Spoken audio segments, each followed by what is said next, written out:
ಮಗು ಹತ್ತಿದ ತಕ್ಷಣ ಎಲ್ಲರಿಗೂ ಕಾಡೋ ಪ್ರಶ್ನೆ ಒಂದೇ, ಅಯ್ಯೋ ಹಸಿವಾಯ್ತಾ, ಹಾಲು ಸಾಕಾಗ್ತಿಲ್ವಾ, ಎದೆಲ್ ಹಾಲ್ ಇದೆಯೋ ಅಥವಾ ಇಲ್ವೋ ಅಂತ ಪ್ರತಿಯೊಬ್ಬ ಹೊಸ ಅಮ್ಮನಿಗೂ ಭಯ ಹಾಗೆ ಆಗುತ್ತೆ.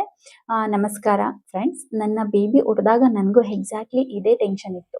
ಮಗುವಿಗೆ ನನ್ನ ಹಾಲು ಸಾಕಾಗ್ತಿದೆಯೋ ಇಲ್ವೋ ಅಂತ ನಿದ್ದೆಗೆಟ್ಟು ಯೋಚನೆ ಕೂಡ ಮಾಡಿದ್ದೀನಿ.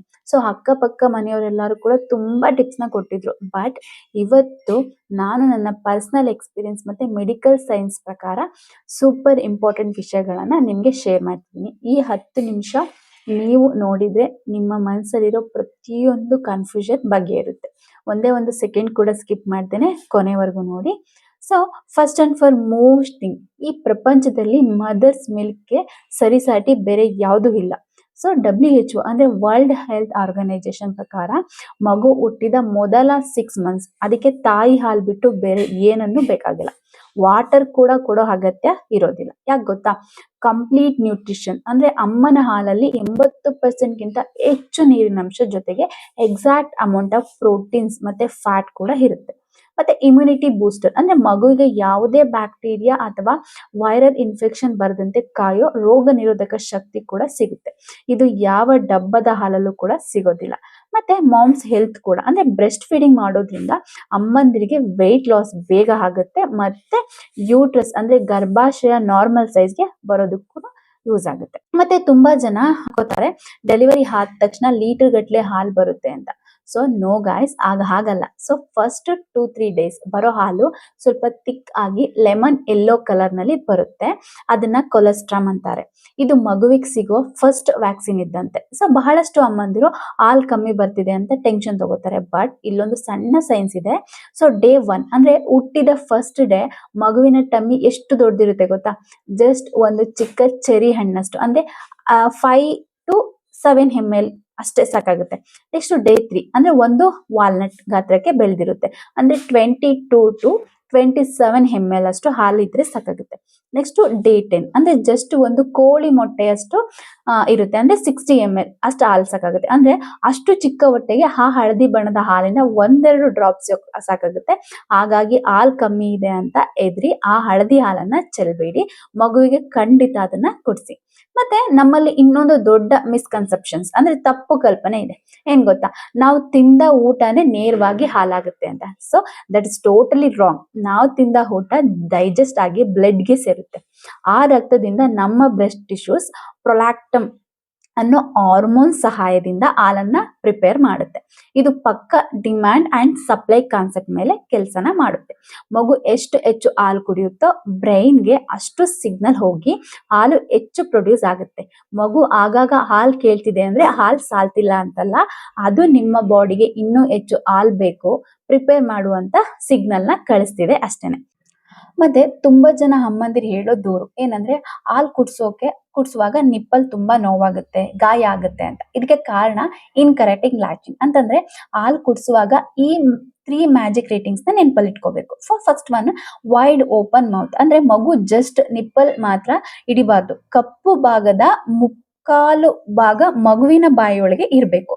ನೆಕ್ಸ್ಟ್ ಫಿಶ್ ಲಿಪ್ಸ್ ಅಂದ್ರೆ ಮಗುವಿನ ಕೆಳಗೆ ತುಟಿ ಹೊರಗಡೆ ಮಡ್ಚಿರ್ಬೇಕು. ಆಮೇಲೆ ನೆಕ್ಸ್ಟ್ ಚಿನ್ ಟಚಿಂಗ್ ಬ್ರೆಸ್ಟ್ ಅಂದ್ರೆ ಮಗುವಿನ ಗಲ್ಲ ನಿಮ್ಮ ಎದೆಗೆ ತಾಗ್ತಿರಬೇಕು. ಸೊ ಸರಿಯಾಗಿ ಲ್ಯಾಚ್ ಆದ್ರೆ ನಿಮ್ಗೂ ನೋವಾಗಲ್ಲ, ಮಗುಗೂ ಫುಲ್ ಆಗಿ ಹಾಲು ಸಿಗುತ್ತೆ. ನೆಕ್ಸ್ಟ್ ಇನ್ನೊಂದು ಬಂದು ನಮ್ಮ ಮನೆಗಳಲ್ಲಿ ಹೇಳೋ ಕೆಲವು ಸುಳ್ಳು ಕಲ್ಪನೆ. ಬದನೆಕಾಯಿ ಅಥವಾ ಆಲೂಗೆಡ್ಡೆ ತಿಂದ್ರೆ ಮಗುವಿಗೆ ಹೊಟ್ಟೆನೋ ಬರುತ್ತೆ. ಸೊ ಇದಕ್ಕೆ ಯಾವುದೇ ಸೈನ್ಸ್ ಪ್ರೂಫ್ ಇಲ್ಲ. ನೀವು ಧೈರ್ಯವಾಗಿ ಎಲ್ಲಾ ತರಕಾರಿಗಳನ್ನ ತಿನ್ಬೋದು. ಅಂಡ್ ನೆಕ್ಸ್ಟ್ ಒಂದು ಕೋಲ್ಡ್ ವಾಟರ್ ಕುಡಿದ್ರೆ ಮಗುವಿಗೆ ನೆಗಡಿ ಆಗುತ್ತೆ. ಸೊ ನೆನ್ಪಿಟ್ಕೊಳ್ಳಿ, ಕೋಲ್ಡ್ ಆಗೋದು ವೈರಸ್ ಅಥವಾ ಇನ್ಫೆಕ್ಷನ್ ಇಂದ. ನೀವು ತಂಪು ನೀರನ್ನ ಕುಡಿದ್ರೆ ಅದರಿಂದ ಮಗುಗೆ ಯಾವುದೇ ಕೋಲ್ಡ್ ಆಗೋದಿಲ್ಲ. ನೆಕ್ಸ್ಟ್ ಬಂದು ಬ್ರೆಸ್ಟ್ ಸಾಫ್ಟ್ ಇದ್ರೆ ಹಾಲೇ ಇಲ್ಲ ಅಂತ ಅರ್ಥ. ಸೊ ಸಾಫ್ಟ್ ಆಗಿದ್ರು ಒಳಗಡೆ ಸಾಕಷ್ಟು ಮಿಲ್ಕ್ ಇರುತ್ತೆ. ಮಗು ಸಕ್ ಮಾಡ್ತಾ ರಿಚ್ ಫ್ಯಾಟಿ ಮಿಲ್ಕ್ ಹೊರಗಡೆ ಬರ್ತಾ ಇರುತ್ತೆ. ಅಂಡ್ ನೆಕ್ಸ್ಟ್ ಒಂದು ಮಗು ಅಳ್ತಿದ್ರೆ ಅಂದ್ರೆ ಹಸ್ವಾಗಿದೆ ಅಂತಾನೆ ಅರ್ಥ. ಸೊ ಆಲ್ವೇಸ್ ಅಲ್ಲ. ಮಗುವಿಗೆ ಗ್ಯಾಸ್ ಆಗಿರ್ಬೋದು, ಸ್ಲೀಪ್ ಬರ್ತಿರಬಹುದು, ಡೈಪರ್ ವೆಟ್ ಆಗಿರ್ಬೋದು, ಇದಕ್ಕೂ ಕೂಡ ಕೆಲವೊಂದ್ಸಲಿ ಮಗು ಅಳ್ತಾ ಇರುತ್ತೆ. ನೆಕ್ಸ್ಟ್ ಬಂದು ಇನ್ನು ರಾತ್ರಿ ವೇಳೆ ಹಾಲು ಕುಡಿಸೋದು ನಿಜಕ್ಕೂ ದೊಡ್ಡ ಚಾಲೆಂಜ್ ಅಂತಾನೆ ಹೇಳ್ಬೋದು. ನನಗಂತೂ ರಾತ್ರಿ 2 ಗಂಟೆಗೂ ಕುಡಿಸ್ಬೇಕು ಅಂತಂದ್ರೆ ಕುಡಿಸ್ತಾ ಇದೆ, ಬಟ್ ತುಂಬಾ ಕಣ್ಣು ಮುಚ್ತಾ ಇತ್ತು. ಪ್ರತಿಯೊಬ್ಬ ಅಮ್ಮಂಗೂ ಅದಾಗುತ್ತೆ. ಬಟ್ ಆದ್ರೆ ಒಂದನ್ನ ನೆನ್ಪಿಟ್ಕೊಳ್ಳಿ, ರಾತ್ರಿ ವೇಳೆಯಲ್ಲಿ ಹಾಲು ಹೆಚ್ಚು ಉತ್ಪತ್ತಿ ಆಗೋದು. ಯಾಕಂದ್ರೆ ಪ್ರೊಲಾಕ್ಟಿನ್ ಹಾರ್ಮೋನ್ ರಾತ್ರಿ ವೇಳೆ ಜಾಸ್ತಿ ರಿಲೀಸ್ ಆಗುತ್ತೆ. ಸೊ ರಾತ್ರಿ ಸೈಡ್ ಲೈಯಿಂಗ್ ಪೊಸಿಷನ್ ಅಂದ್ರೆ ಪಕ್ಕಕ್ಕೆ ಮಲಗಿಸಿ ಹಾಲು ಕುಡಿಸೋದನ್ನ ಟ್ರೈ ಮಾಡಿ.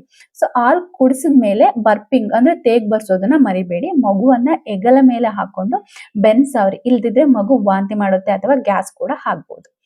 ಮತ್ತೆ ಮಗುವಿಗೆ ಹಾಲು ಸಾಕಾಗ್ತಿದ್ಯಾ ಇಲ್ವಾ ಅಂತ ಹೇಗ್ ಗೊತ್ತಾಗುತ್ತೆ? ಸೊ ಇವಾಗ 4 ಸಿಂಪಲ್ ಟಿಪ್ಸ್ ನಾನು ನಿಮ್ಗೆ ಹೇಳ್ತೀನಿ. ಸೊ ಫಸ್ಟ್ ಬಂದು ವೆಯ್ಟ್ ಗೇನ್. ಸೊ ಬೇಬಿಯ ವೆಯ್ಟ್ ತಿಂಗಳಿಗೆ ಕನಿಷ್ಠ 500ರಿಂದ 1 kg ಜಾಸ್ತಿ ಆಗ್ತಿದ್ಯಾ ಅಂತ ನೋಡಿ. ಆಗ್ತಾ ಇದ್ರೆ ಪರ್ಫೆಕ್ಟ್ ಅಂತ ಹೇಳಿ. ನೆಕ್ಸ್ಟ್ ಬಂದು ವೆಟ್ ಡೈಪರ್ಸ್.